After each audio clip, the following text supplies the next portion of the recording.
Hey everybody, it's Stefan and What is this episode about? this is Devin Francis, also known as Leonard Meltzner. What happened in this episode? Who wrote it? And that's Victoria. And you're watching episode 53 of the Adventures in Odyssey Oddcast. What are we doing today, Victoria? I can't. You do it. We are reviewing the December episode for 2014 for the OAC. Victoria, you're breathing into your mic. I'm sorry. All by Myself and the very best of Friends, because we're following up on last month's review of Karen, and that's the sequel to that. And then, of course, because it is the end of the OAC 2014 season 1 season, we are going to be doing our short seasonal review of that first season of the OAC. So before we start, news items. First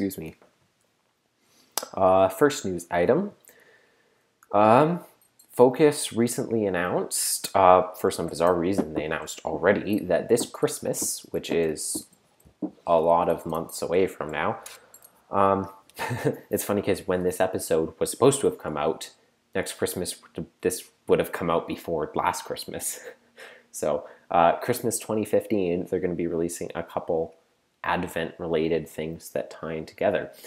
So first thing, they're going to be releasing a custom album, which is Adventures in Odyssey Christmas Advent collection. So it will be a special collection for families to celebrate Advent in preparation for Christmas. It's 8 CDs, and it will have like the number of episodes so you can listen to one each day, counting down to Advent.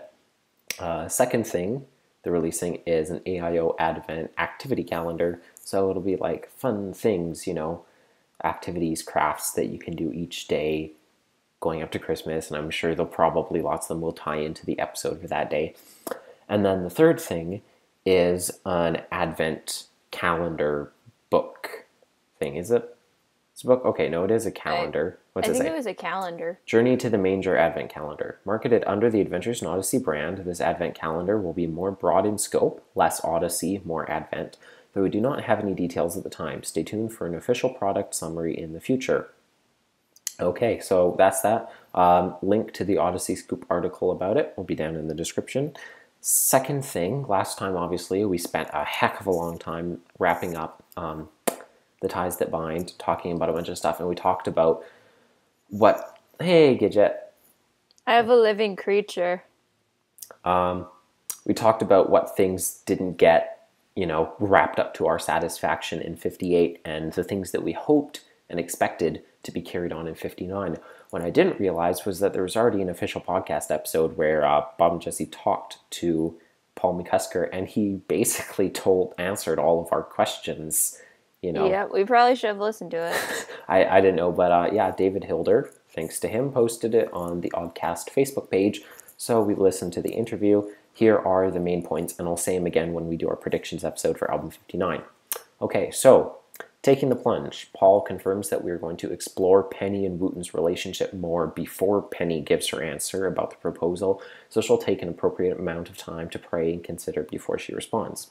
We are not going to see Buck and Eugene's fishing trip, sadly, but we're going to get a lot more development, obviously, that specifically builds on what happened in 58. We're going to learn more about Penny's background, and we're going to meet her family in either 59 or 60. Whit's Maybe at the wedding? Whit's mysterious health issue was not just a plot point for 58, thank goodness. It is going to carry on in the future in some vague... He's going to murder Whit before he leaves. Yeah, in some vague and subtle, yet very significant way, in confusing and mysterious sort of ways, in the Paul McCusker way that only Paul McCusker can do. For Andrei Stoica, everyone got to be Whit for a really long time, and they're just murdering Whit. And then we have what is probably Victoria's favorite thing, which is an explanation about the Room of Consequence adventure. So basically what happened was when Paul wrote this album, he wrote like a whole 12 album kind of thing about, but really about Odyssey so much as a moral kind of 12-part thing that ended up that is what Olivia experienced in the Room of Consequence, and he called it Sideways. And then at the same time, he wrote in parallel, you know, another complete season, which was all of the stuff happening in Odyssey, which became The Ties That Bind. And originally he hoped to try and squish one album inside of the other, and obviously that didn't happen. It's like, do we release it as a separate kind of parallel album, kind of like Passages was, or The Truth Chronicles? So it could be released as an album, but it sounds like sorry, the tickle in my throat. What the current plan is for things to be is that it will turn into a book trilogy, still under that name, Sideways. So it must have been some adventure if they could turn it into an entire trilogy of books. Or an entire album. Yeah, so the plan, so no wonder they fit it in there. Was she in there for like 6 years, imagination station time? Yeah. That's like 6 days real time. Yeah, exactly. I was going to say, because the time compression, dreamscape, stuff like that. She didn't get any food for 6 days. No. Whit tried to murder her. She was fasting. Fasting for the lesbian zombie apocalypse. So basically, what happens, so the books then would be written as, I think he said, Matthew and Emily, in their curiosity about Olivia's adventure, they go to Whit and say, we want to experience the adventure that Olivia did. So he puts them in there, and this book trilogy would describe their adventure in there, which is apparently extremely long. And if that's what happens, then the first book would probably come out at the same time as album 59. So that would be, you know, like in September then, and it would come out like in parallel with that, since it kind of happens between them, along with them, and then the other books would come out eventually. Also, Paul gave us basically the official, just to confirm what the release dates are for 59. Stupid early release stuff. And I was exaggerating before when I talked about it. Turns out I was exactly right. See, Devin, I'm rubbing off on you. This is why you can't say things that are jokes on our podcast. Thanks a lot, turn out Victoria. to be true. Album 59 is going to hit the OAC in May, 5th month of the year. Digital download in July. Hard copy in August. And then it will finally come out on the radio in the fall. Even if it comes out in September, at the beginning of the fall, September is the 9th month of the year. May's the 5th. That's a 4-month gap between when people first start hearing it and when everyone hears it. Like, God. But, and then... We might be reviewing it in May. No, we wouldn't review it publicly in May. Yes. No. Yes. Even if we recorded stuff early, we wouldn't release those until September. Yeah, that's what I mean. Well, that's why I said publicly. Yeah, okay. So we might be listening to them in May and then releasing them when the album comes out. If we did that, we wouldn't tell you out of shame. Yeah. It was my idea. You're welcome. Yeah, and I'm still giving a soft yet firm no to that. And I'm wearing them down. The album, Victoria, the album, that interview of the official podcast, that episode, the page on Wits End, that link will also be down in the description if you want to listen to that. It's basically the entire episode of the podcast there. So those links. Okay, that is the end of the news. Took us like 9 minutes to get through that. Oh dear. Okay. Also for this episode, because it's a bit of an irregular schedule, because normally when we do our seasonal review, both the episodes we review in that episode are part of that season. Such is not the case because the Odyssey Adventure Club is weird. So what we're going to do is we're going to do All By Myself, and then the OAC seasonal review, and then the very best of Friends. All right, let's start. Episode 750, All By Myself. Cue music.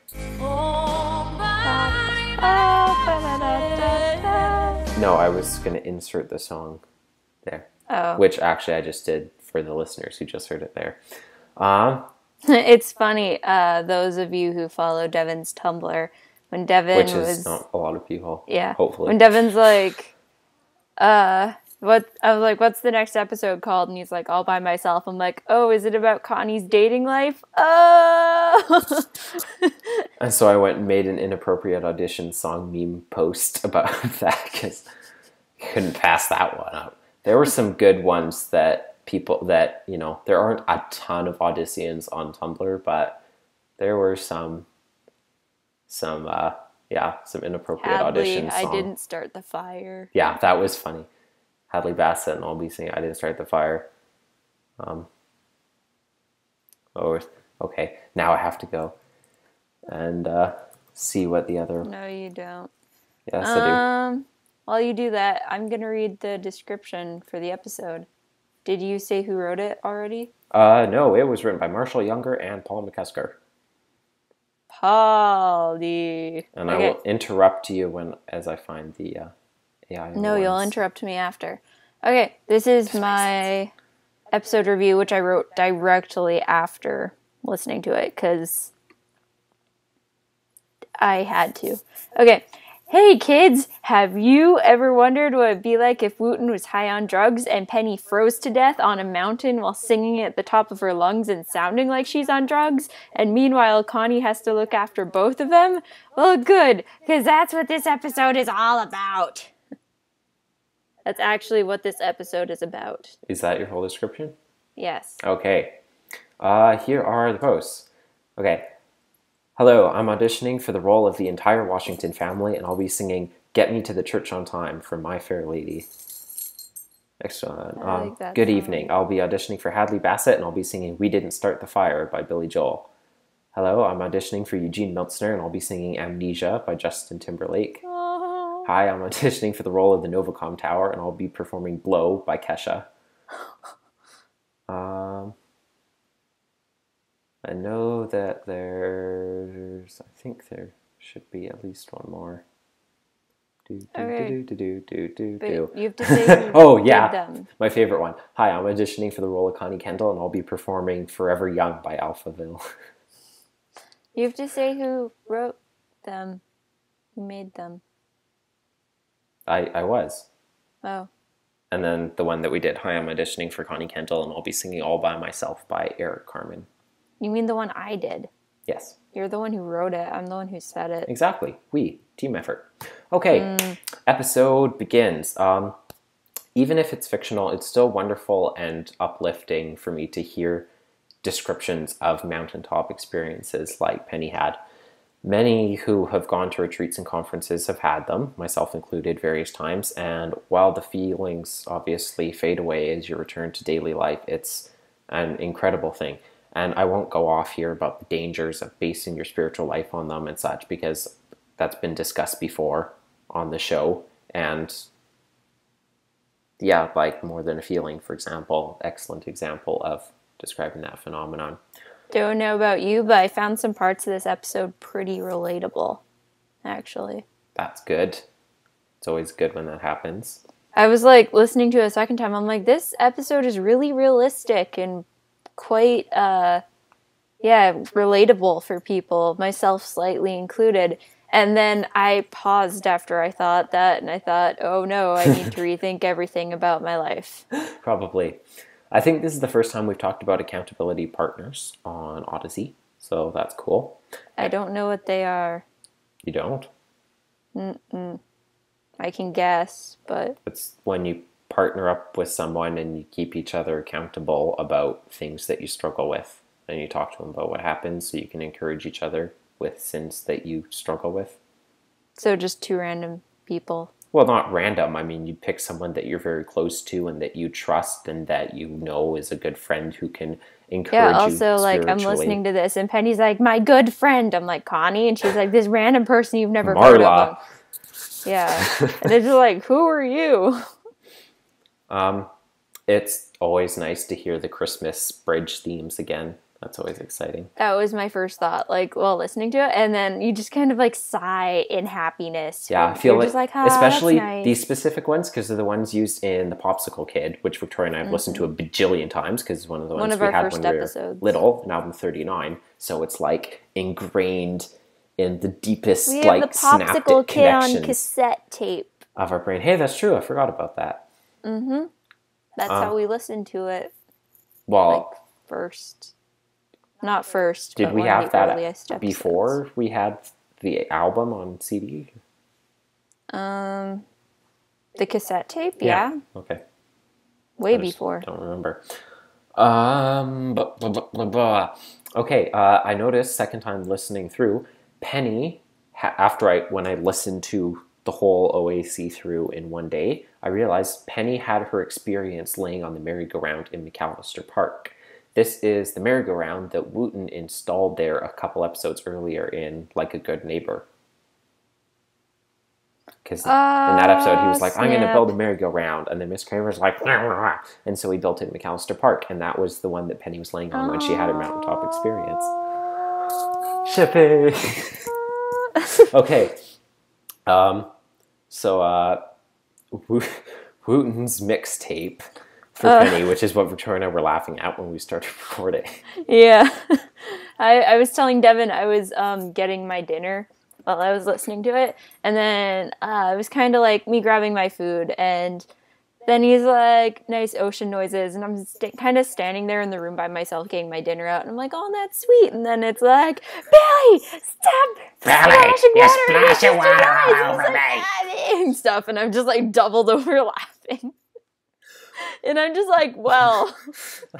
Well, the first time I listened to it, he starts speaking in his like low, smooth voice. I was like, is Wooten trying to be seductive on like a beach ambiance track? And then it turned into him doing a bunch of voices, and it was hilarious.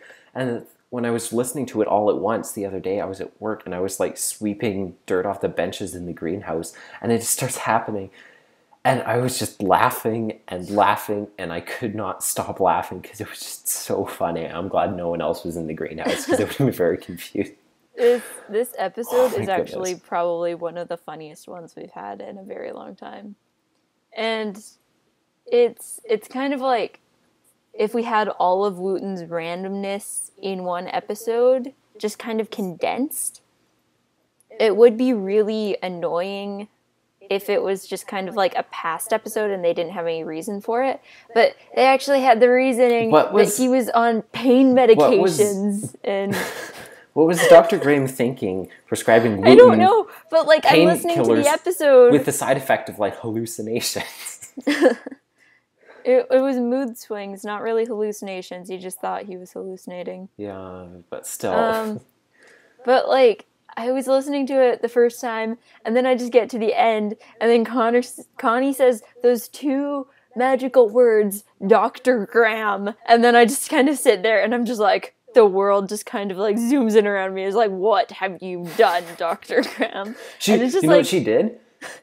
I think that she finally got fed up with everyone just like not listening to her, so she drugged one of the craziest people here's in the what entire happened. town.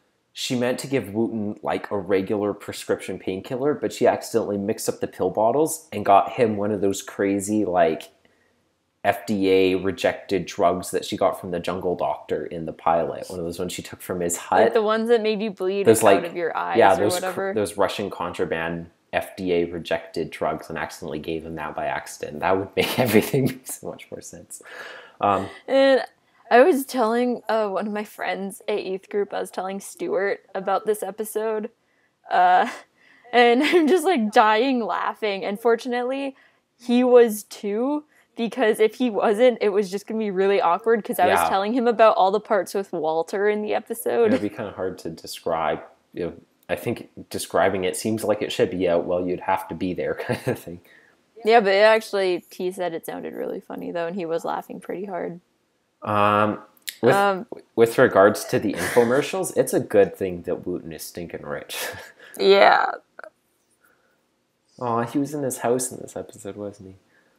Oh, Devin, why did you make me sad? Sadness. They didn't do the secret knock. Oh, wait. I guess they just kind of sung and he opened. They did. They didn't knock on the door at all.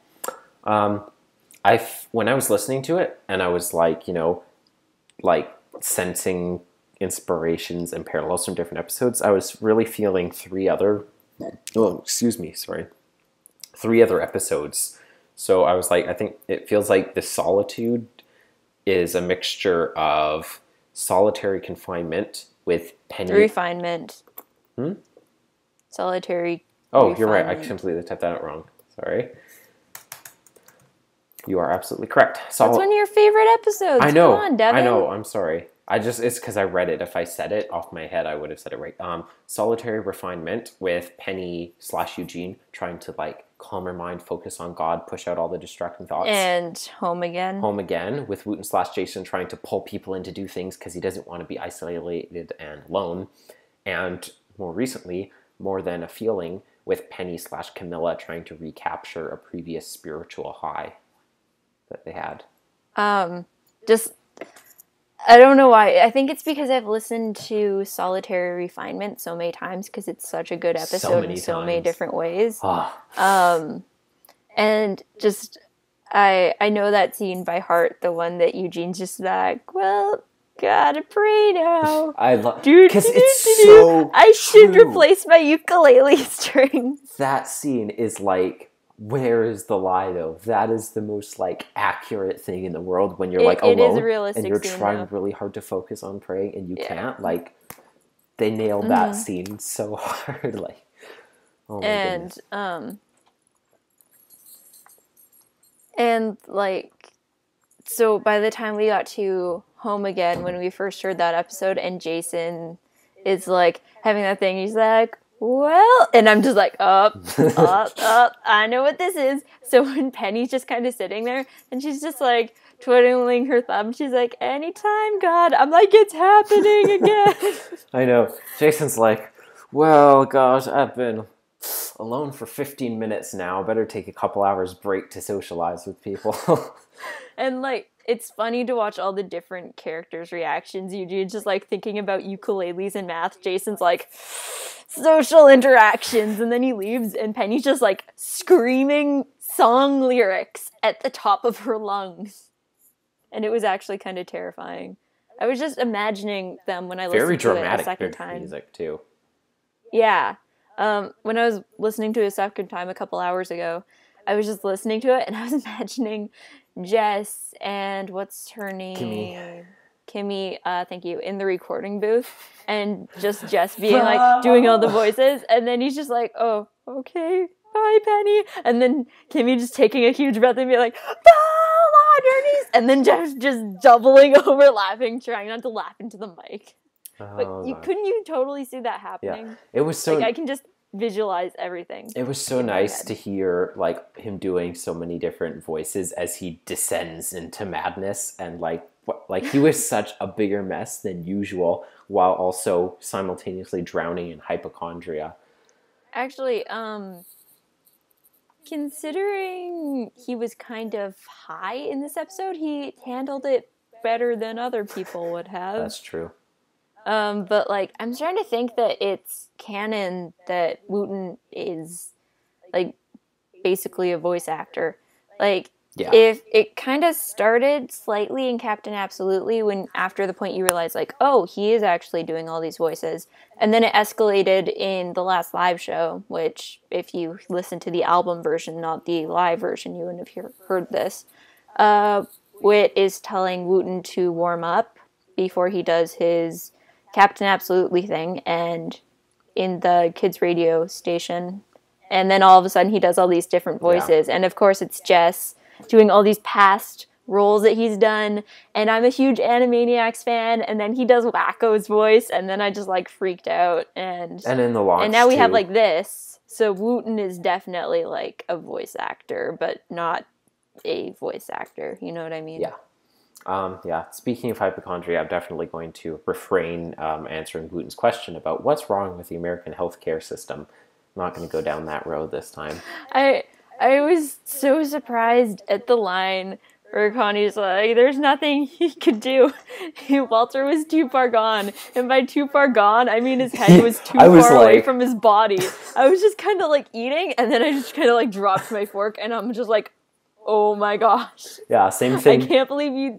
Like, that sounds like something out of Gravity Falls. I couldn't believe they said that. Same thing with the line about cannibalistic infanticide. His children will thank you for killing him. Well, they're never right. But the thing that made me, like, kind of like, oh my gosh, again, was Wooten, and he makes like the little nativity set with the camel, and then he's just like, oh, what's this thing over here? That's Walter. What's left of him? And she's like, okay, just gonna put this over here. Yeah, normally episodes that's like a whole lot of slapstick humor and stuff, I'm like, but this was a funny episode. I really liked this. This was a really funny episode. And then amen to Chris's closing comment about movies being funnier with friends. Because, this mostly applies the most strongly out of anyone in the world to Victoria and I. Because when we watch them, we pause every single 5 seconds to make sarcastic comments and references to Odyssey and other TV shows and books and movies and webcomics. Yeah. My favorite example is when we were watching Doctor Who, and then there's a species of alien who say everything in rhymes, and then Devin just kind of pauses it, because every 5 seconds we pause it to say something witty or clever, and then Devin's just kind of like, because he knew there was something that needed to be said at that moment, because we're like, ock, knock, rock, gawk, knock. No, it was ow. And then, ow sounds. Yeah. And then Devin just pauses it really fast, and he's like, and then I'm just like, how no, brown cow? And he's like, thank you, and he just presses it, we can keep on watching. Okay. Bonus video. The documentary was super great this time. First, we have a whole bunch of stuff of Katie and Kimmy talking about their friendship together. And oh my goodness, it was so adorable. They were talking about, like, the first time they met and how they were, like, Insta friends. They, like, met. And Katie's like, I'm going to be your best friend. And Kim's like, okay. And they were like, Kindred spirit. They were like instant BFFs. And Katie really wanted Penny to stay on the show. And the writers were like, well, she's supposed to be a bad guy. But Katie begged them so hard to let Penny stay on the show so that they could be BFFs in the show that they rewrote the script so that Penny was no longer in cahoots. Penny was going to be a bad guy? I even checked today. That actually is in the new official guide, which I had totally forgotten about that. In the original script, Penny was supposed to be an antagonist, and they rewrote it because Katie begged so hard for Penny to be able to stay on the show. That explains why I couldn't tell if Penny was a bad guy or not for so long, because she was, then she wasn't. So yeah, they changed the script because Katie lobbied so hard so that Kimmy could stay on the show. I know. I really love. She's like, I want her to stay. Power Katie has, like she's the one who chose Andrei Stoica to be like the new wit, and she's like, Penny will stay. And I love Katie so much. But yeah, she's like, she's gonna be my BFF, and she's gonna be roommates with Connie, and that's what's gonna happen. And so that's what happened. And they're like, I don't know, we'll have to kick her out of her house. It might be kind of traumatizing for her character. She's like, I don't care. But yeah, and then they talked about their first New Year's Eve together when they knew each other. That should be K there in my notes. And Katie phoned Kimmy that morning and asked if she could come over for New Year's, like the morning of that day. And Kimmy's like, well, my mom is here visiting. And Katie's like, my mother-in-law's here, so we can just let them have a play date and we'll hang out. And so that's what they did. And they went together and they saw the Rose Parade and they watched Mary Poppins together, and how what they both said was their best New Year's Eve ever together. I was like, this is so sweet. It's so adorable. You really need to watch it. I do. And then, okay, so the focus of the video was on, like, mountain climbing, because it's, like, mountaintop experiences. The video started with Bob Smithhauser on top of Pikes Peak, which is, like, the tallest mountain in the Colorado Springs area. So I was like, Nathan Hoopler better show up, obviously. Otherwise, I'm going to throw a fit. And so, good. Nathan showed up, because if he didn't show up in a video about mountain climbing... Is it like, Bob's like climbing, and he's like, ugh! And then he it falls, just shows the top, and Nathan's like, I'm already up here! Anyways, so Nathan basically... can climb that thing in like 2 minutes. So basically, Nathan gave, like, this little mini documentary lecture about how to climb, how to set up a lead rope, and showed all the different types of anchors you can use when setting up a lead rope, and then he started to climb and show stuff like that. So as someone who's done a little mountain climbing personally, I thought it was really, really interesting. And hats off to Bob Smithhauser for filming as long as he did on top of Pikes Peak in negative 23 degrees Celsius wind chill, which is negative 10 degrees Fahrenheit. Cannot have been easy, especially having to lug all that filming equipment to the top of the highest mountain in the region. Pro tip, Kevin McCreary can attest to this. If you go to work at Focus and then Nathan invites you to go climb Pikes Peak with him, that means you're in.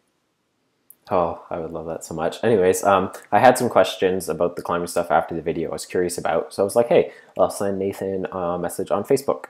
And he graciously replied. So I'll just read that just so we can get some more little secret background information on it. Devin's buddy, Nathan. So I said, so I just watched your climbing mini documentary on the OAC, and I'm curious, how much direction did Bob give you for it? Were you given strict direction over what to talk about, or were you given the reins since you're the expert?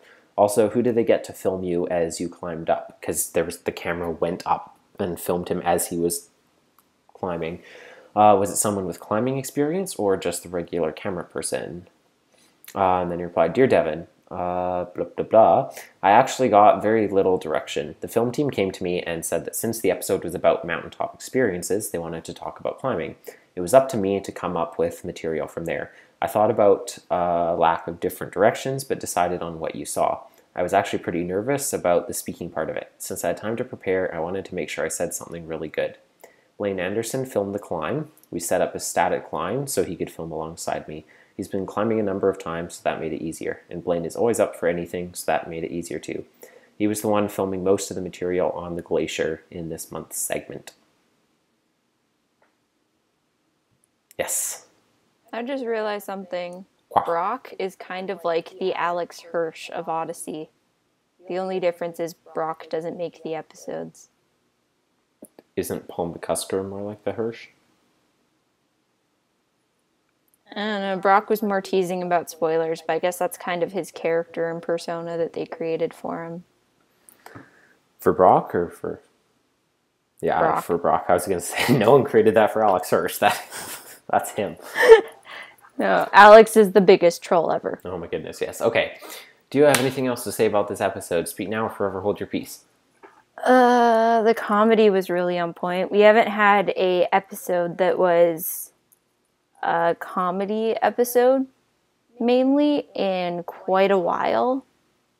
And if we have, it hasn't really been that funny. So this was really nice. Definitely the funniest episode we've had in a long time. Yeah.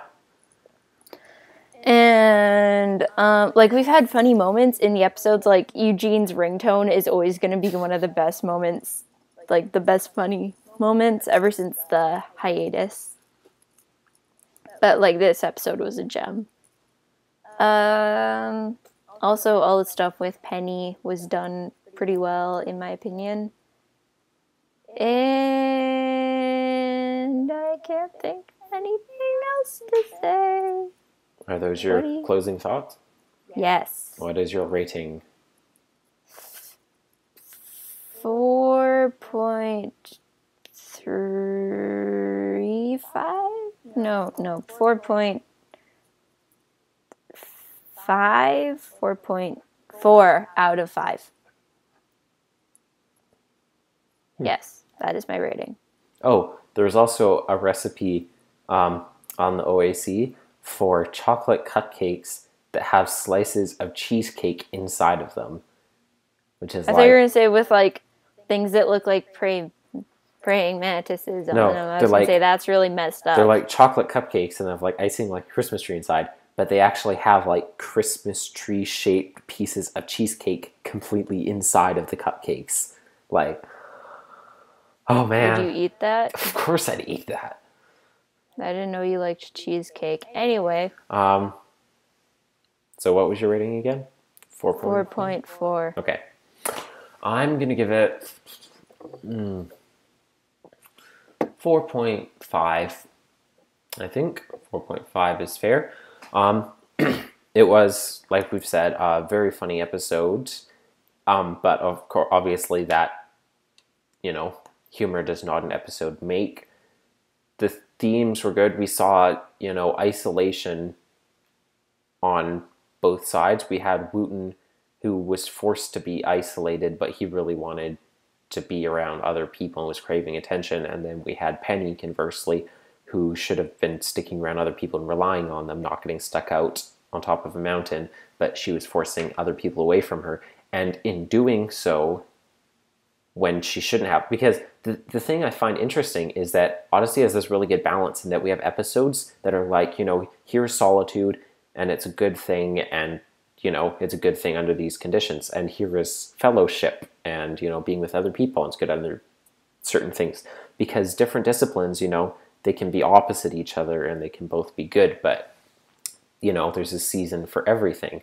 And both Penny and Wooten were craving the other thing because they were in the wrong seasons for what they were doing.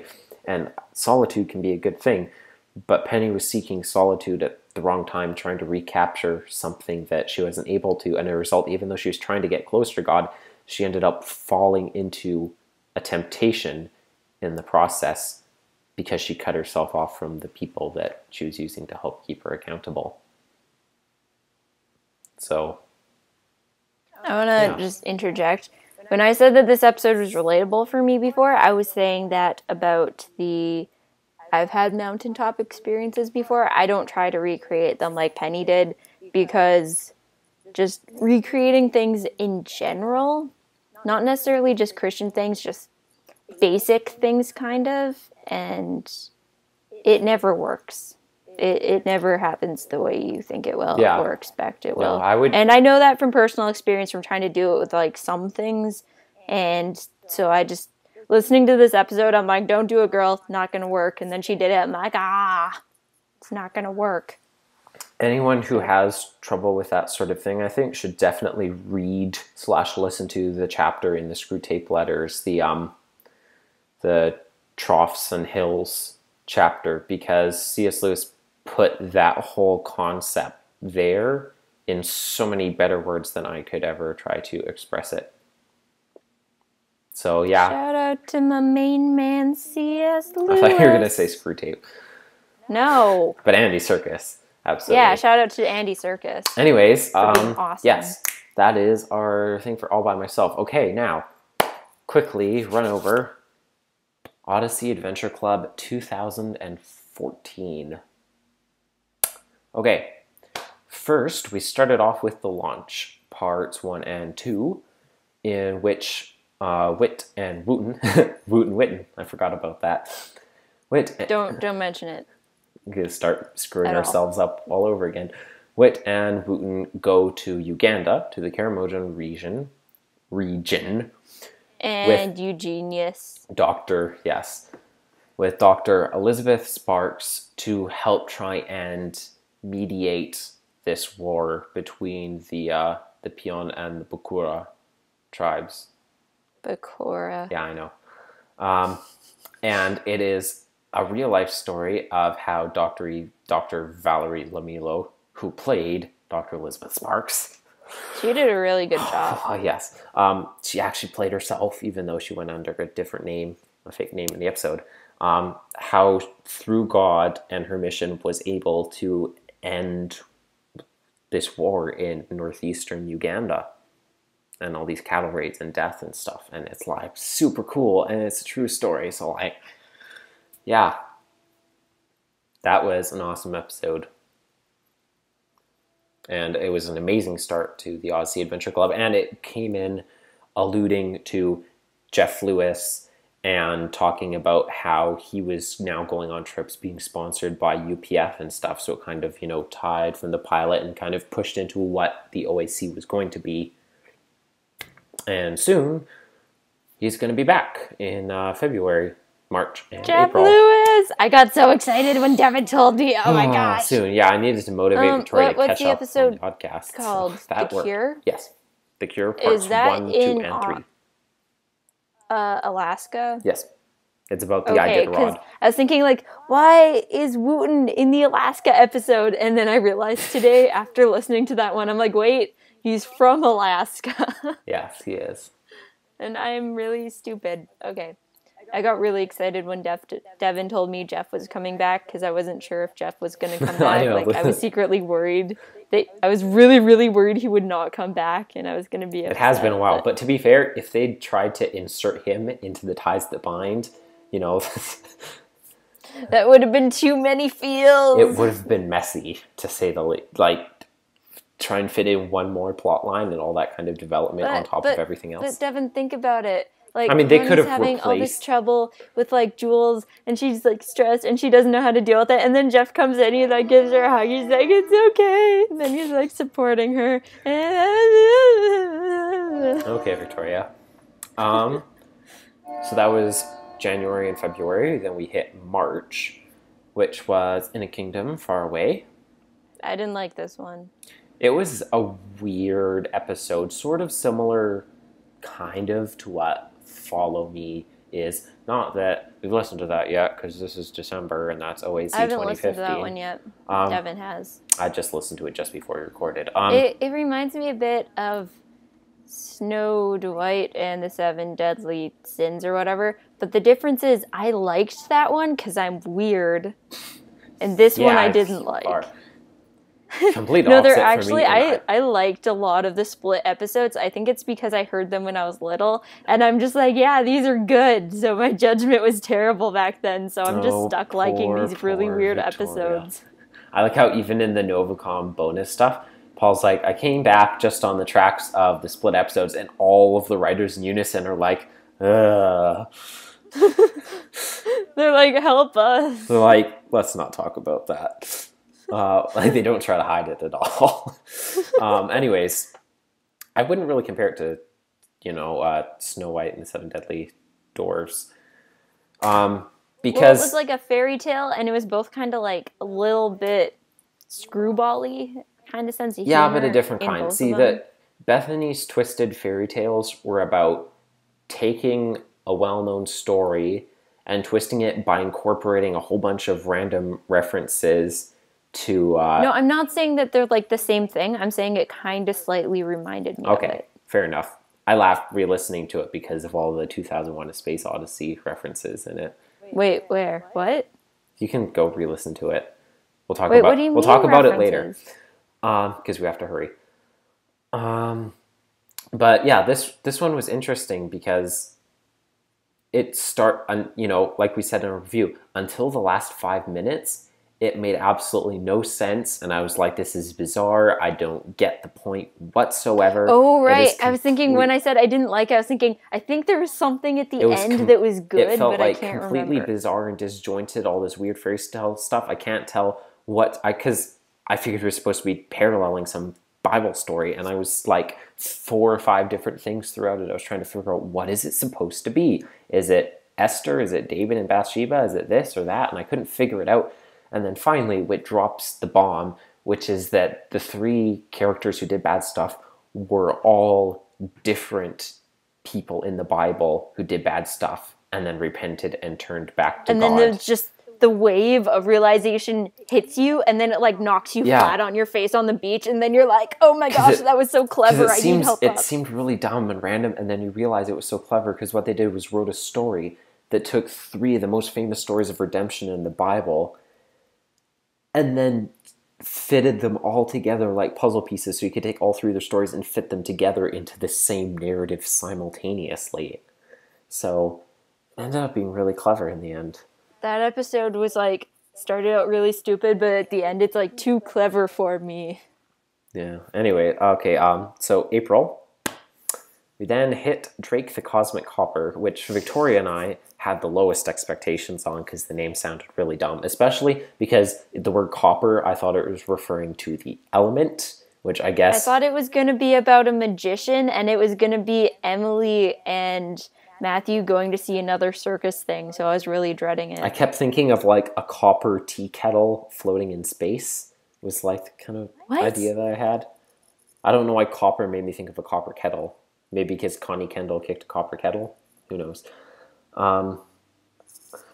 Anyways, we thought this episode is in my new top 5 list. We were like, the name's dumb. This is going to be like such a dumb episode. Low expectations, and then it was like, bam, really good sci-fi allegory about what Christianity looks like from the outside and what it means for our evangelism, and then baptism kind of tacked on there. It's interesting actually that both for Drake the Cosmic Copper and the Dropbox, both of them, it seemed like the entire episode was giving really strongly and really well at this one point, and then in the bonus stuff they're like, actually the theme is about this thing that was like tangentially mentioned in the episode. With Drake the Cosmic Copper was all about like salvation and like how Christians are perceived by others and like how we can't understand it. Turns out it's about baptism. Exactly. And then the Dropbox, same thing. It was like all about ableism and how we're all, special in God's eyes because we're created despite, what gifts or disabilities that we have.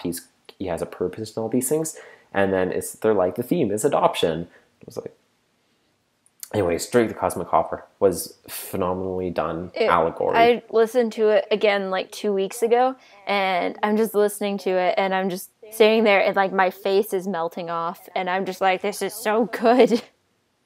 So next episodes for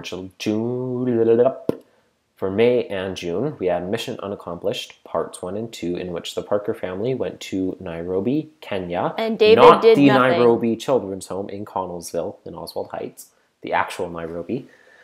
And I was incorrect in my guesses that it was about white savior complex, but more about best laid plans of mice and men, which Chris actually quoted at the end, come to think of it, and basically how we can't predict or understand how our plans will be changed by God and how he's actually going to use us. And they had a really nice kind of thing, which actually they kind of ended up using the same thing in The Perfect Gift and Mission Unaccomplished, and like, hey, look, this grown-up person is actually the person that you sponsored with this program years ago, and now look at, and now that you end up meeting them, except they didn't end up meeting in the Dropbox or The Perfect Gift because Hobbs was dead.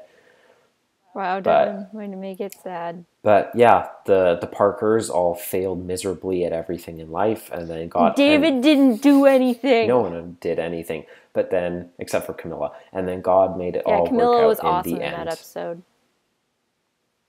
Yeah, and the guy with like the perforated heart, septum, in his heart. Yeah, which I totally called. Yeah, I know.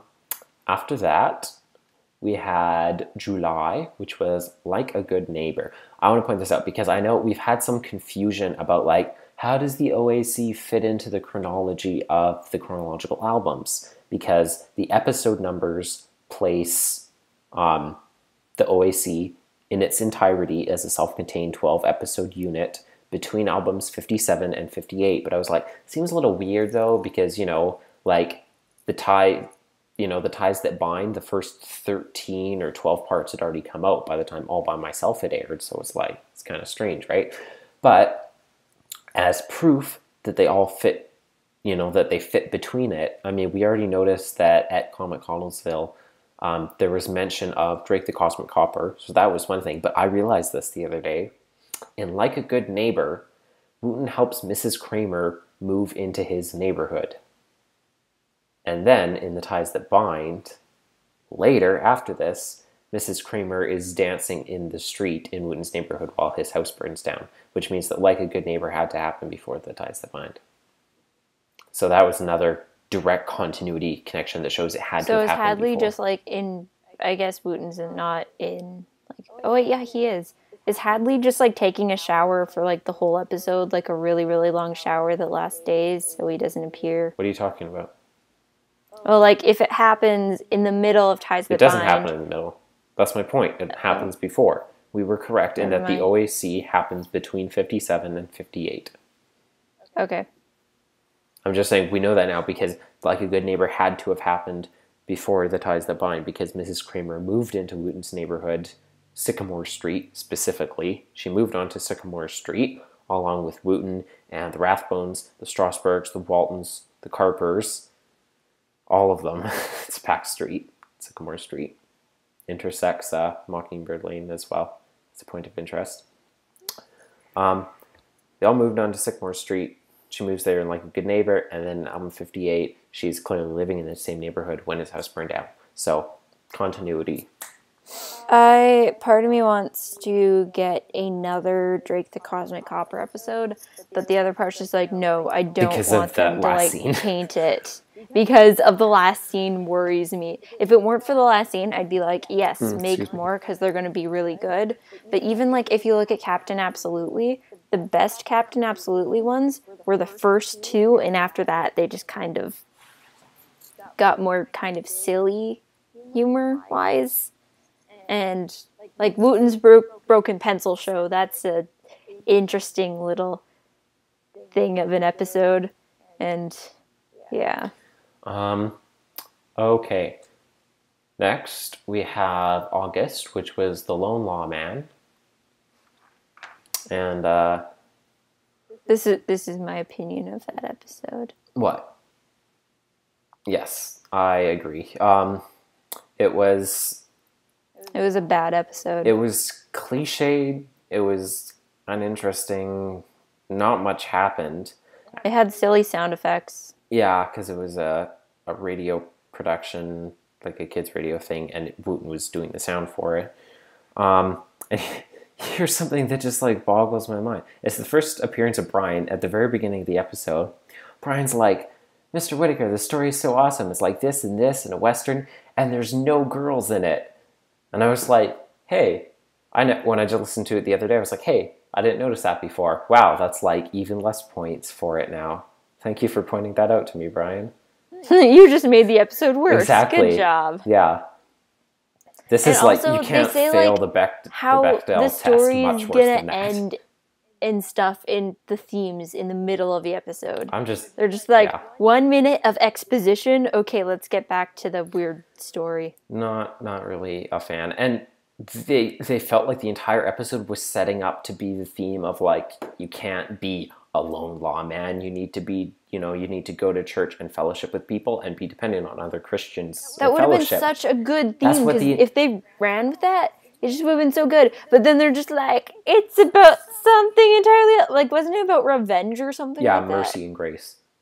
Like, it's like, where did that even come from? I know. The episode, the very beginning, he meets with the pastor. Pastor's like, I haven't seen you at church in a while. And he's like, yeah, well, I've been chasing after this guy. And then every single time a crime happens, the sheriff is like, come on, lone lawman, let's go take him on together. And he's like, oh, I'll charge in by myself. And they get away because he went in by himself and didn't go in with people. Every single time I'm like, well, you can clearly see where this is leading.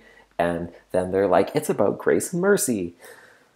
And you're like, what? No. And then Jason like rides off into the sunset by himself. He's like, I've learned so much. And then I haven't learned anything. Country accent and all. Full stop. And 0 out of 5 for that one. That was terrible. Okay, September. 30 J's Hath September. Phenomenal. Can I just have a moment to... Keep it brief. Okay, I'll try. Okay, this episode means so much to me because if you watch the review, you would know this. If you've been watching our podcast for a long time, you would know how I have very high expectations and opinions of Jay and how he's one of my favorite characters in the entire show and my favorite kid character that's on currently. And you know how I had this theory about like all these things in his life and like how he's trying to be like this tough guy and he's actually like super deep and emotional on the inside, and Devin's just kind of like, yeah, okay. No, I believed you. I said that I thought that was obviously true. Yeah, but like I was finally starting to like lose faith in that theory, and then like this episode was kind of like and I was like kind of like and then in the last minute it just like Jay had the saddest scene ever, and it was like so emotional. I just listened to it and I'm just like, oh my gosh. And he's talking to like this little Elvis figure, and that doing scene that little means so Gideon much voice. To me. It was by far the most character developmental episode for Jay, by far. Also, his letter to that kid, where the kid at the end of the letter. Hopefully you're part of the percentage that can read. Otherwise, this must have been pretty boring for you. I just lost it. But like that episode means so much to me, and that last scene with Jay is one of my favorite scenes in all of Odyssey, and it is so amazing because it confirmed what is like, I think, 5 years of fan theories from me or something like that, and it just meant so much to me that episode came out. It was very good. Okay, I need to pick it up because we're running short on time. Then we had October, which was the perfect gift, in which I predicted absolutely everything. 1,000,000 points to me. It was about Operation Christmas Child. But it was a very good episode. Except for the fact that it was by far the heaviest erasure of Hand Up possible, especially since they literally did the exact same thing in the past with Christmas for the Children, which was a spoof on Operation Christmas Child. I need to talk one more time. Fast. So, you have 15 seconds. In this episode, I was really angry because they could have mentioned Hand Up, and they didn't, and they needed to. And I thought, maybe Hand Up doesn't exist anymore. And then they mentioned it in ties that bind, meaning that they still acknowledge it as a thing, and they should have used Angelinks!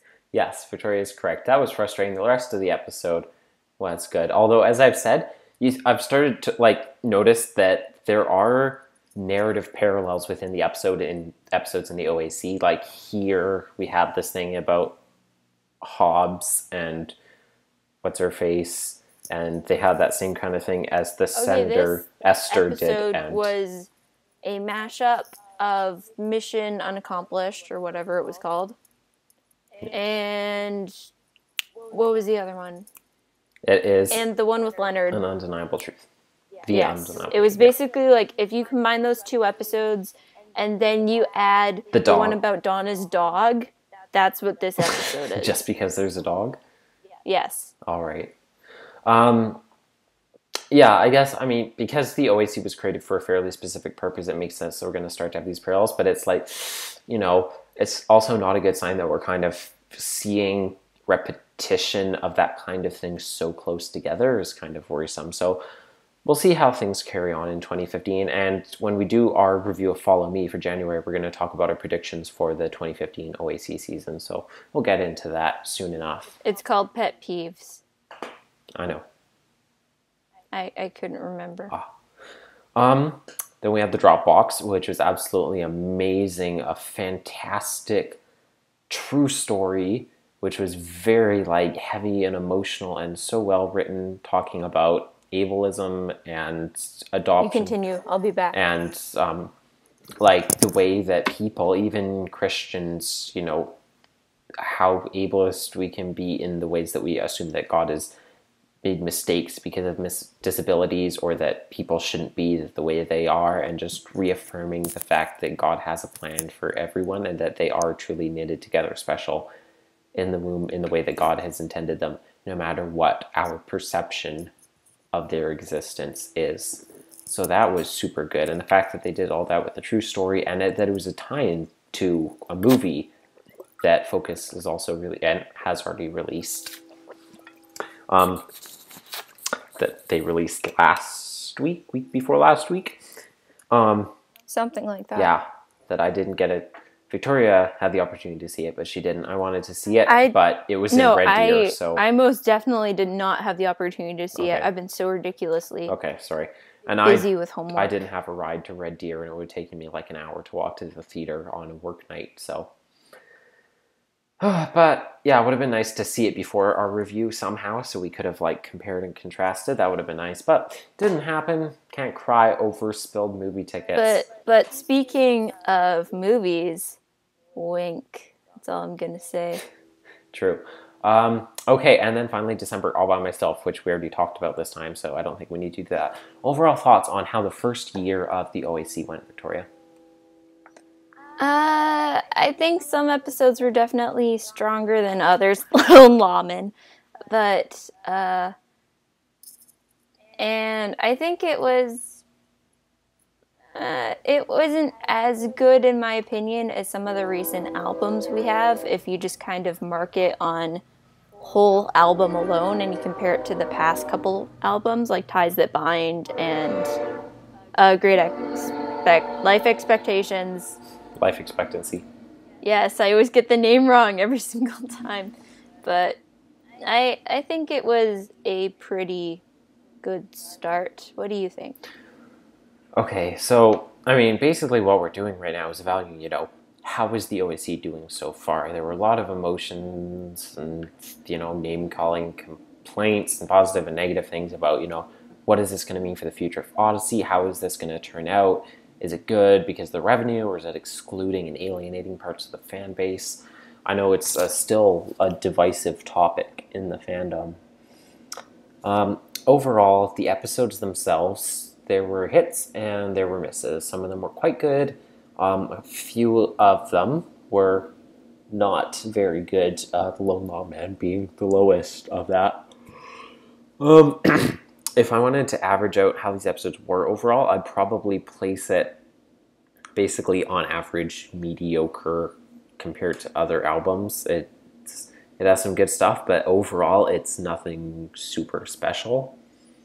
The OAC in and of itself I really love the fact that a chunk of the membership fees every month from all the users would frequently go towards charities, and the charities which were tied into those episodes, like giving to the Veterinary Mission Fund thing for the launch episodes, to Compassion International for Mission Unaccomplished, to Operation Christmas Child for Perfect Gift, stuff like that, to Kindred Image for the Dropbox. That was a really great idea, and it's really cool that we're able to help, fund mission efforts through these episodes, which are supposed to be primarily focused on mission-related stuff. The website and the way in which they format the OAC stuff, I really love all of the bonus stuff that they do. The documentaries can sometimes be really good. Sometimes it's like cheesy kid type stuff, and it's just kind of filler stuff because they probably couldn't figure out something to do, I'd imagine. But it gives them the format to tell some really cool stories and do some really cool stuff to add on and to flesh out these episodes more, along with the other, bonus information, facts, recipes, and activities that they give. And of course, I got to make chapati for 2 boys who are from Uganda because of the recipe that came on the OAC with the launch. And, I filmed it. It was part of our first anniversary celebration for the Oddcast. Got to make it for those 2 boys from the African Children's Choir, and that was super cool. So the album itself, the episodes in and of themselves, I'll give that 3.7, I think, overall as an album. I'd say overall as an album, I'd give it 3.5 out of 5. Something I can give them is when the OAC is good, it is really, really good. Yeah. Like, Drake the Cosmic Copper is one of the best episodes that Odyssey has ever done. But, like, when you hit... And then there's, like, mediocre kind of episodes. Like, what was mediocre for you?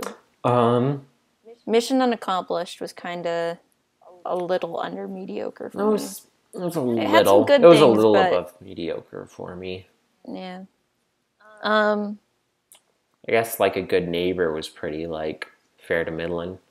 Although it had a bunch of cameos from characters like Mrs. Kramer, Wally Hagler, Don really cool. Polehouse, and Red Plus, Hollard. you find out that Polehouse moved into Odyssey in that one, so that was pretty cool. I think we already know that. Yeah, but I forgot. We found out that the Parkers live on Winslow Street in that one.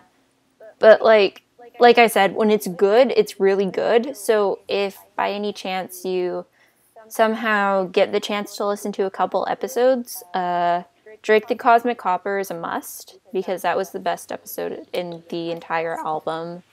What other ones would you highly recommend, Devin? 30 J's, The Launch, 30 The J's. Dropbox, All By Myself.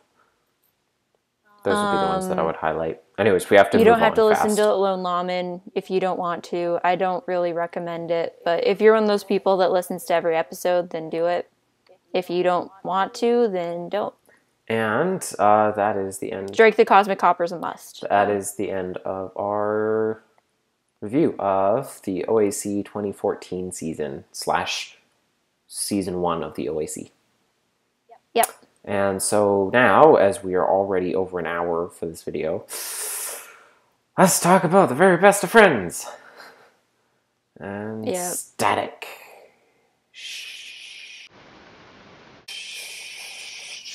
Swoop.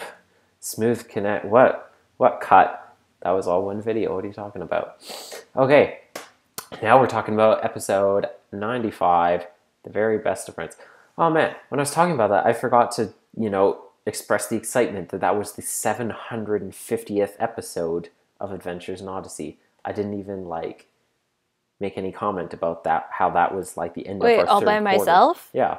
Yay, Odyssey! Or the end of our third quarter. I mean, admittedly, we've already reviewed, episodes 751 through 764. But still, that's episode 750. As of that point, the 500 seconds of Odyssey and 500 is now out of date is now missing 1/3 of Odyssey. in that. Oh, they have to make a 750. I'm really curious about when the next time they're going to make a retrospective episode, because they haven't. 1,000. Hopefully, because they haven't since Inside the Studio.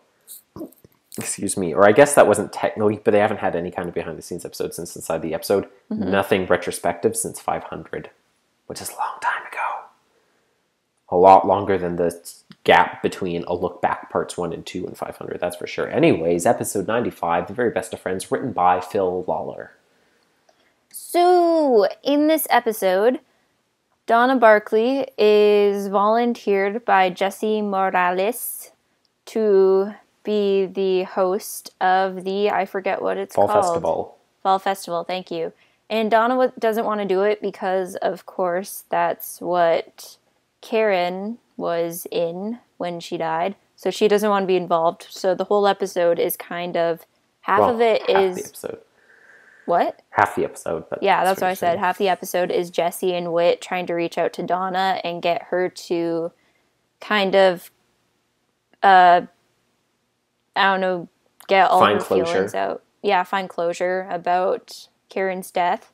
And then the other half of the episode is Jimmy and Oscar, and they are learning how to, you look angry, how to do Romeo and Juliet. And this is one of my favorite comedy episodes for Jimmy in some places, but in other places it's just like, no.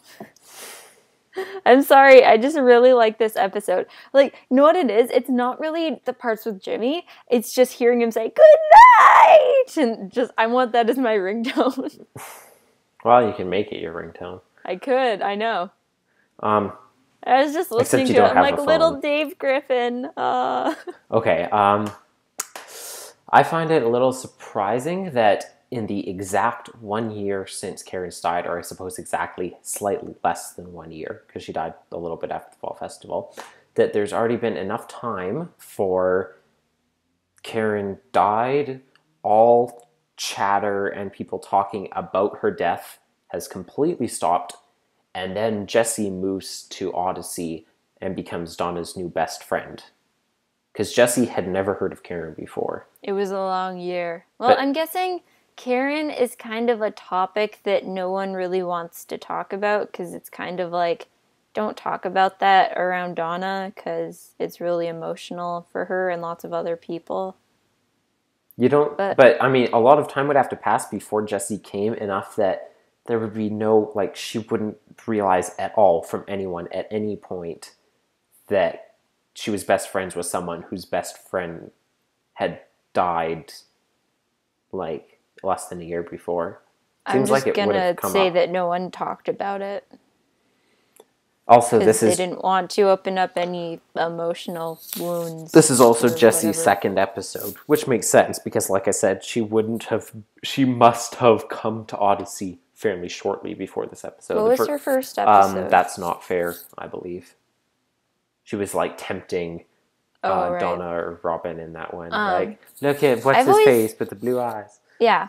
Because Jesse's always had like influence. A really weird kind of love-hate relationship with Jesse's character. Like, some episodes I'm like, oh yeah, she's a good character. Like in this one, she's a pretty good character.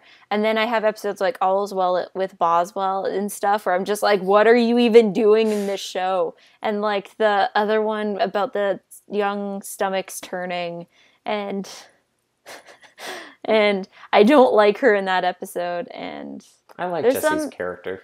What? I like Jesse's character. There's some episodes where she's like, oh yeah, she's really great. And then there's some episodes where you're just like, what?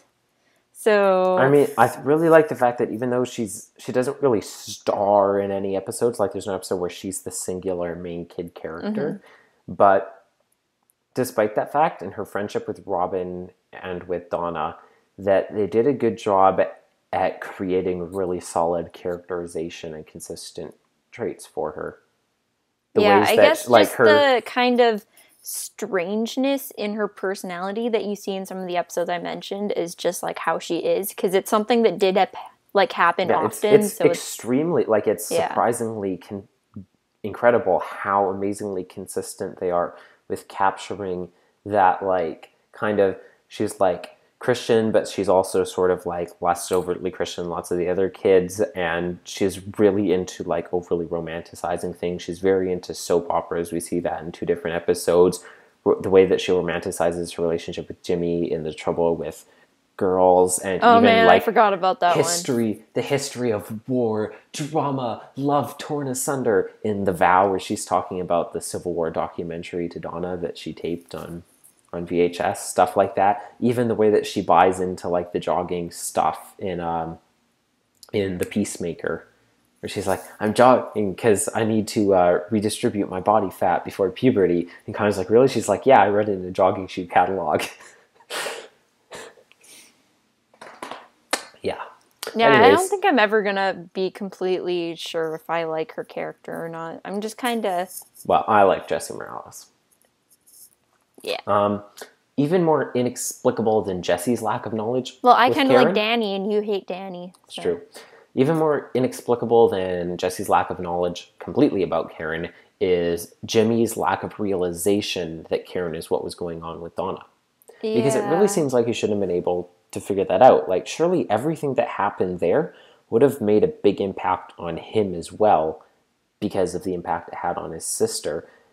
Like, how could anyone in their school not have, some emotional connection concerning the Fall Festival after Karen's powerful performance shortly before her death last year? So surely you'd think that Jimmy would have been able to figure out that's what was going on, given how much that affected Donna in the past year. Argument that like he's really young, but that doesn't really hold. No, he's not that. He's what, 9 when they first appear in, I think, in our a family vacation. So, because there's a 3-year age difference between Donna and Jimmy, and I think they say that Donna's 12 in Family Vacation. The only sensitive person in this episode, John Avery Whitaker, is the only one to notice Donna's sadness. Yeah. And probably Connie too, but she wasn't in this episode. She was only mentioned. But hey, don't look at the negatives. Look at the positives. We have Sir Reginald Duffield. That's exactly what I was going to say next. I'm curious about how long he stuck around Odyssey, because he only appears in 3 episodes, and 2 of those are Manitoba Point and Operation Digout. So it's kind of interesting. I know they were planning on having him stick around longer, I think. He was going to be like a Jack Allen character, exactly, but it didn't but really then he wasn't work out. available. Also, do you ever think about how his son was going to be the villain in Waylaid? No, he was going to be helpful in Waylaid. Oh, he was? Yeah, he was going to be the... I was way off. I'm always like, your dad is so awesome. How did your son turn so terrible? But that makes me happier. I like that he's in this episode. I had a sad thought while listening to it. I'm like, we never hear from him anymore. And this episode happened a long time ago, so I'm just going to assume he's dead. And that made me really sad. Yeah, well, I mean, it's 92 now, so... yeah. It's like 500, and he's about to die according to 500, Paul. 500. 500. Yeah. Do you know how many seconds old that is? Nope. I just listened to the episode yesterday, so... that explains a lot. Yeah. I like this episode a lot. What about you? It's... I'll talk about it at the end.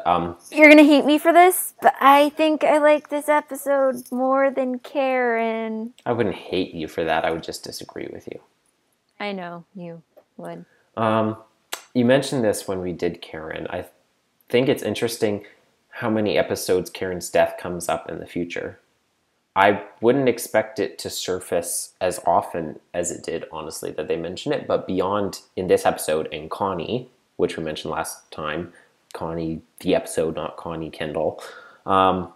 It was also mentioned in an encounter with Mrs. Hooper and alluded to in Our Best Vacation Ever, which I didn't realize for a long time because we had Our Best Vacation Ever on Drive Time for a long time, and it wasn't until a while later when I finally realized that when Mary she's like, mentions it. yeah, she's like, Donna's like, I've had a hard year, a lot of stuff has happened, and Mary's like, I know. before I realized that she was talking about Karen's death about Oh, 9 I never months realized before. that. I thought Donna was just being like, I've had so much school homework or something, and now I feel bad. No, she wanted to go on vacation because she had a hard year because her best friend died 9 months before. So it would have been nice to have had it mentioned again after this, though, beyond general mention of Ferguson the cat. I'm really curious about how it shaped Donna as a person into the future, and I really wish we could have gotten more examination of how that affected her. Yeah, I'm sad that Donna never got a chance to come back. I just realized I should have turned my headphones down more this whole time. Hopefully it'll be fine, echo-wise. But to be fair, I'm not piling anything on her voice actor. I'm not trying to say anything mean to her, but they did ask her to come back, and she said no. Yeah, Azure Janowski sadly doesn't want to return, which is why she hasn't, while, Dave has been back a number of times. Yeah.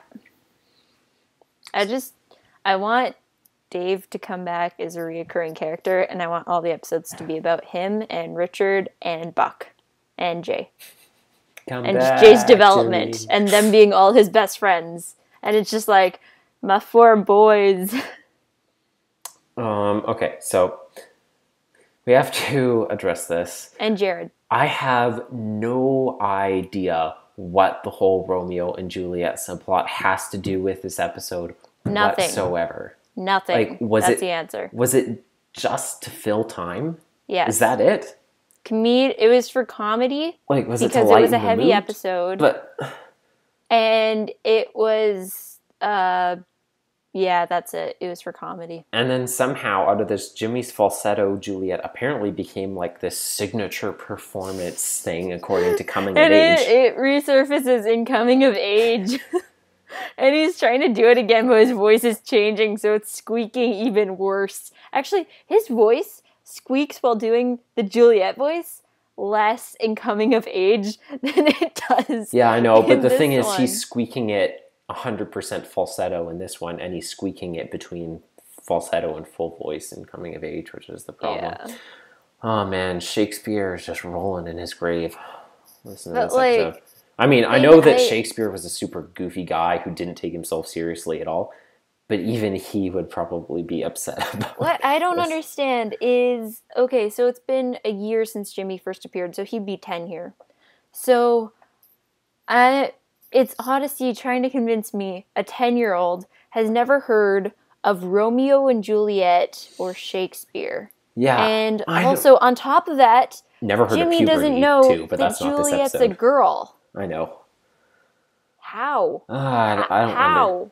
I don't understand some things sometimes that the kids don't know. I mean, it was the it was the 80s, right? Who knows what kids were like back then? I thought about that too, but that's not a good excuse. Even you actually seriously 5-year-olds thought of that? in the 80s knew what Romeo and Juliet was, and they're like quoting it by heart. They're like, "Oh, good night unto us all. Let us give us your take hands if we be friends, friends. and Robin shall restore mitts." Listen to that today. Thank you. I just make this episode amazing, even though he didn't exist yet. If just like in the midst of it, when Jimmy's like, "Good night," just all of a sudden this door slams open and it's Edwin and he's like, "Get out of Odyssey." Yeah, imagine Edwin coming to see the fall festival and seeing that. He would literally headcanon in your face. Headcanon. There was no black. He heard this, and then he was so enraged, he opened the theater in Odyssey. Is that what you're saying? No. Or he took over there are no Blackgaard thing. twins. There was only one Blackgaard child that was born, but it's like Homestuck where you have like alternate timeline characters can move into the Alpha timeline. So you have Edwin. Don't put this into your Buck theory. No, I'm not. I will kill you. I'm not. You have Edwin. I'm going to see you next week. I'm going to be at your house. I will have... Shh. You have Edwin in the Alpha timeline who experienced things the way that we know him as Ronald Edwin Blackgaard. And then in this weird alternate timeline, he comes to Odyssey first. He sees this performance. He's so enraged and insulted that he becomes Regis Blackgaard.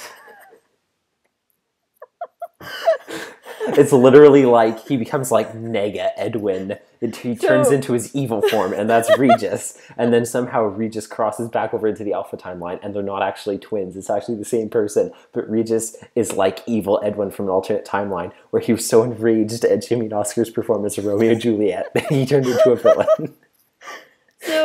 So I really want Blackgaard to come back so it can just be like, what's your origin story? And he's like, one time I went to the fall festival, I saw these two boys and they were squeaking out Romeo and Juliet, and it just made me so angry I turned evil. Exactly.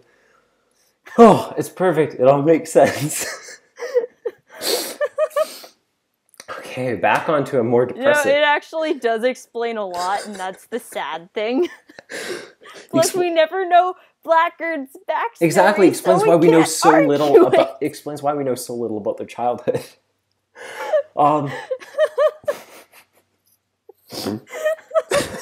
Back onto a more depressing note. Donna reading The Land of Fadeless Day to herself is really, really sad. And, okay, my rant for this episode, positive rant, my spiel, I should say. I really like Donna's line about Ferguson, where she says to Jesse, "He's not mine, I just feed him."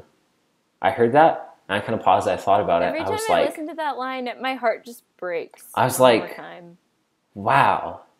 Because because that line, to me, I realized that line is this entire episode, less the Shakespeare stuff.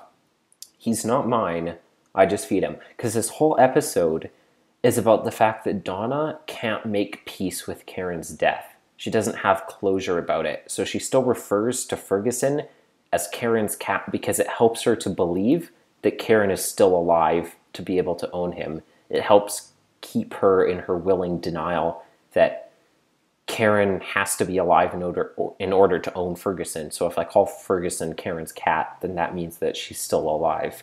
She thinks that as long as she keeps calling Ferguson Karen's cat, then she's keeping Karen alive. And if she calls Ferguson her own cat, that she's letting Karen die. It's a lot like a post I've seen, which is what made me think about it. Peter Quill in Guardians of the Galaxy, the end of the movie, spoilers, he opens this present from his mom, this second mixtape. And he doesn't do it until the end of the movie. And his mom told him at the beginning, open this present once I'm gone. And he didn't do it for years and years until the end of the movie, because up until that point, he believed that by opening it, he would be acknowledging that his mom was really dead and gone, and that he'd moved past it in his life, and he didn't want to do that. He thought, as long as I don't open this present, she's still alive and she's still with me. And finally, by the end, he reached that emotional closure that he realized, it's true, she's dead. I can accept that now. And so he opened the present as an acknowledgement that his mother is gone. And Devin, do you know what you just did? You just made me like Guardians of the Galaxy. And so Donna's line here is the exact same thing. As long as she keeps calling Ferguson her cat, she is, in her mind, she's preventing Karen from dying, because the moment that she opens that present, at the moment she accepts her own ownership of Ferguson, she believes that that means that she's acknowledging that Karen really is dead and gone. And so that's my super deep analysis for this episode. This is actually, you are basically saying word for word, minus the examples that you used. Exactly what I said in life expectancies. That's what it's called? Life expectancy, singular. For a long time, I kept calling it plural, because that's what it was so close. Okay. I called it that for Connie a long time. was talking to her dad, and then he had to say, like, and he's like, what's wrong? Tell me what's wrong. And then she couldn't, and then she gave the phone to Whit. And I said the exact same thing that you just did, because Connie couldn't say the words that her mother was dead for the exact same reason that you said. I wouldn't say that's the same. Well, not reason. Like the same, like she couldn't do the closure, but yeah, it's not like she was in denial realization about the death. Kind of thing.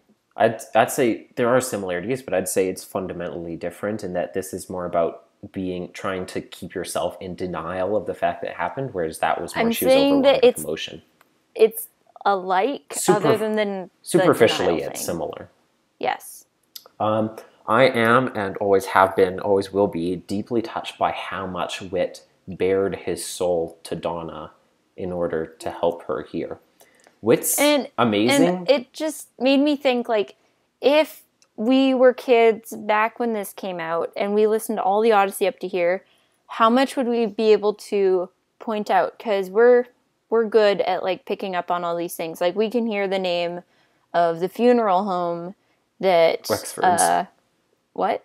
Wexford's funeral home. Yeah, we can hear Wexford's funeral home and think of Connie's grandma, and June being like, oh, June's going to go to the same funeral home that Connie's grandma did, and we can pick that up on, like, right before they say it or anything like that. I can't remember if they did. I think they might have. They did. They said Wexford's, and I was like, oh, and Connie's like, yeah, that's the place that did my grandma's funeral, and I was like...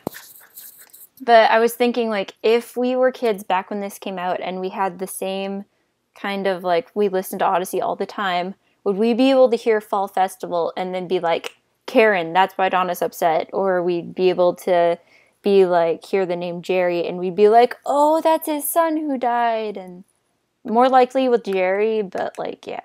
Yeah, that's like with Fall Festival. I do wonder that a lot about the episodes that I listen to, what it would be like if I was hearing them for the first time at my age now. It's interesting. I was going to say you have heard them for a first time, but at your age now, that makes more sense. I've heard them, but not for a first time. As I was saying, Whit is amazing with advice and kids and all like that all the time, but it's not very often he would make himself so vulnerable by talking about, all this stuff about Jerry. And, the first time, it's interesting. The first time I heard this episode, I hadn't heard of Jerry before. So me too. I didn't know that Jerry was dead until the end of the story, for one thing. The first time I heard it, I actually didn't believe that Whit had a dead son named Jerry. I knew that Whit had a son who was named Jason, and that Jason was alive. And so when Whit was telling this story, I thought that he was telling a story about Jason and that he just changed the names. Also, I think we knew about Whit's, like, we knew about Jana by that point, too. But, so we're like third son, I figured, third child. Or second child, third child. Yeah. I figured that Whit was just telling a story about Jason and changing the name, and then at the end, he was like, Jerry's in the same place as Karen is. I have some catching up to do, too. So and that's when I was like, is he real or isn't he? And I was kind of confused, and later when I found out he really did have a son named Jerry, and I was like, oh, so, that's true. Listening to... I'm so bad with episodes tonight because I got barely any sleep last night and I've been almost passing out for the whole day. What episode are you looking for? 16, two-parter. Oh, Mortal Coil. Yeah, Mortal Coil. So basically, I was thinking of An Adventure in Coil, Bethany. it's just like, you do exist. Well, actually, he's mentioned in A Member of the Family in Family Portraits. We actually knew that before. Yeah. But that's the only time in the show where you actually get to hear Jerry speak. Yeah, in the present day. Actually, no, it isn't. In the present day, because Memories of Jerry. Yeah, and Silent Night. Yeah, and Silent Night, and the flashback one with Jason that I really like. Memories of Jerry, I just said that, yeah. Okay. I'm really tired. Anyways, we're almost done.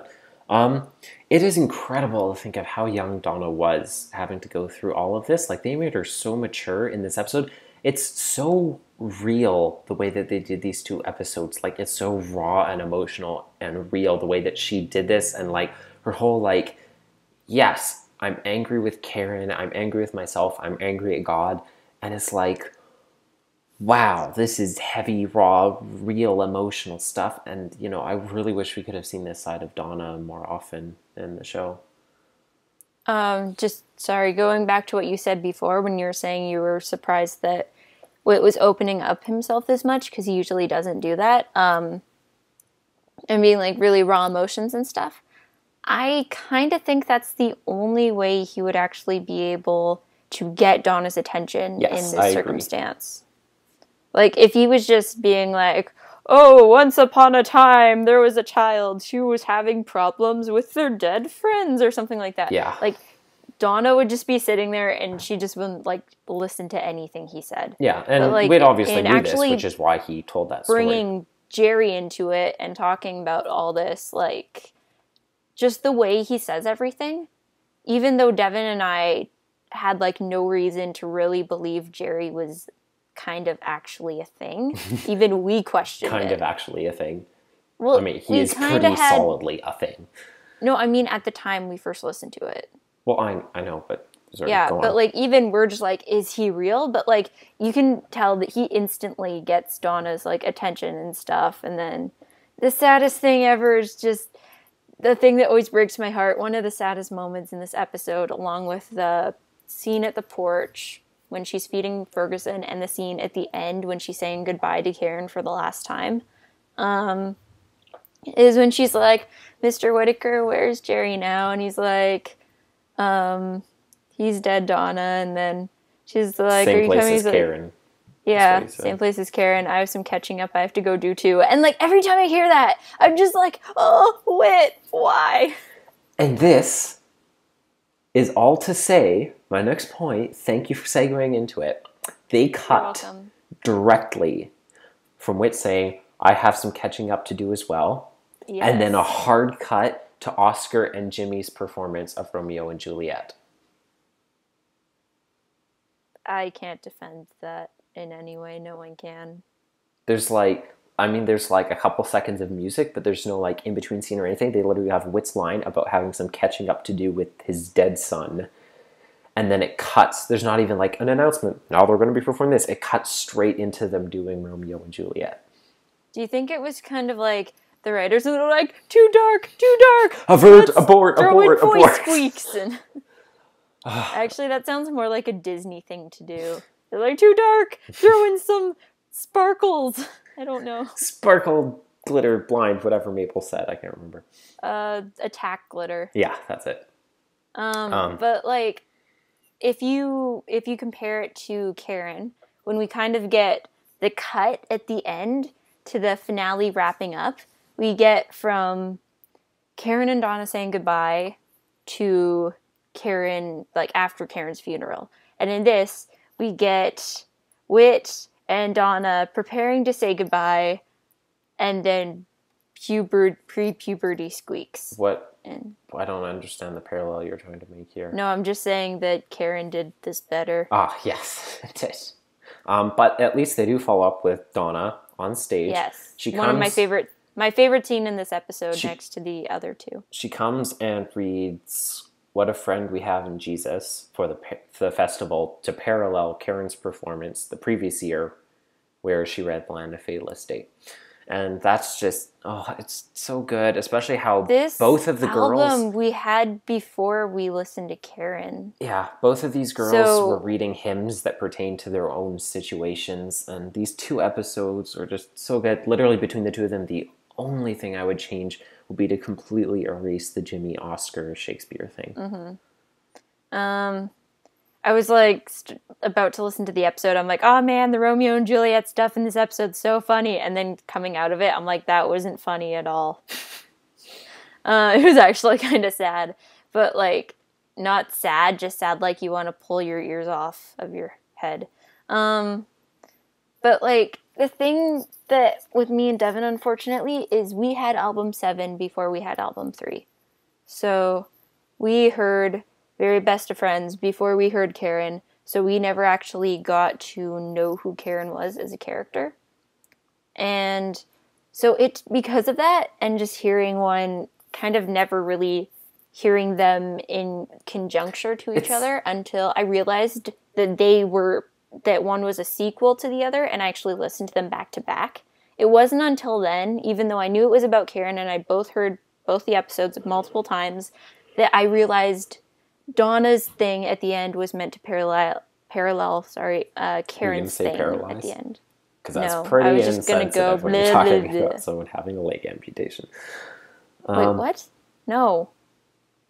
That's what it sounded like you were to say. Anyways, no, they were meant to parallel each other. I just can't talk. It's interesting though, because even though we had album 7, I'm not sure why, but I would say 100% sure I've heard The Very Best of Friends probably a third of the times that I've heard all the other episodes on that album. No clue why, but that's just that. So I don't feel it was like, when I heard Karen, I was like, oh, I know what's going to happen at the end of this. She's going to die because I know that from the very best of friends. Yeah, it was probably like it took me a while to connect the two together. The behind the scenes thing for this episode, behind the scenes. This episode contains the last appearance of Reginald Duffield, voiced by Parley Bear. The team had originally intended on using him as an ongoing character, but they realized that they were stretched to give time to the characters they'd already established, including 2 other wise elderly gentlemen. The Odyssey team also had other characters for Parley to play, including Connie's Uncle Joe. What? I forgot about that. As soon as I read Parley Bear, I was like, what? Joe Finneman? What? I was actually surprised listening to Novacom this last week when Connie's talking to Mitch in Secrets. No, not in Secrets, in Grand Opening. And she's like, Finneman's Market is having a sale on macaroni. And I was like, wow, that should mean, I would assume strongly that Joe Finneman is still alive at this point then. He's still alive present day. They just haven't shown him. I need him to be alive because Connie doesn't have any relatives honestly, that she can fall back on other than Jules. And I need Connie's uncle to be alive because I love him so much. It would be like Hand Up. I feel like I would be angrier if it turns out that he was alive and just didn't show up whatsoever in life expectancy. I wouldn't be angry. I would just be happy that he's still alive. Okay, final thoughts. He didn't show up in life expectancy. I would be angry either way. Okay. Final thoughts. Hurry. Just one last point before final thoughts. Okay, yes. Listening to the episode, and then just all of Reginald Duffield's comments about making tea, and he's just like, "Don't poison me, old chap," and stuff like that. That's not what my British accent sounds like. That's what he was implying. Yeah. And I'm just thinking, like, dude, Wit is a mob boss. He actually will kill you if you keep on insulting his skills for making coffee and tea and stuff. It's like when Connie cooked for Mitch, and he was like, she's like, will you bless the meal? And he's like, dear Lord, please protect us. Amen. And it took me so long to realize that wasn't like, oh, it's funny, that's his prayer because he's in the FBI. It was, oh, that's his prayer because he's eating Connie's cooking. I just realized that right now, and that makes this 10 times. I mentioned that to you like years ago, and you're like, yeah, you didn't figure that out before? I can't remember. Anyways, I don't know. Back to I have to listen to it again. I don't know about you, but I actually find Donna's speech scene more emotional than Karen's speech scene. That makes sense because it's like a synergistic thing. It builds on top of the emotion of Karen's scene. Especially because she didn't read the same poem. She read a different hymn, but Karen read a hymn that was like about what was going on with her going to heaven. And then Donna read another hymn, an old hymn, just like Karen did, but she chose a different one, and one that is about like being comforted by Jesus and him being our friend when we don't have others and stuff like that. So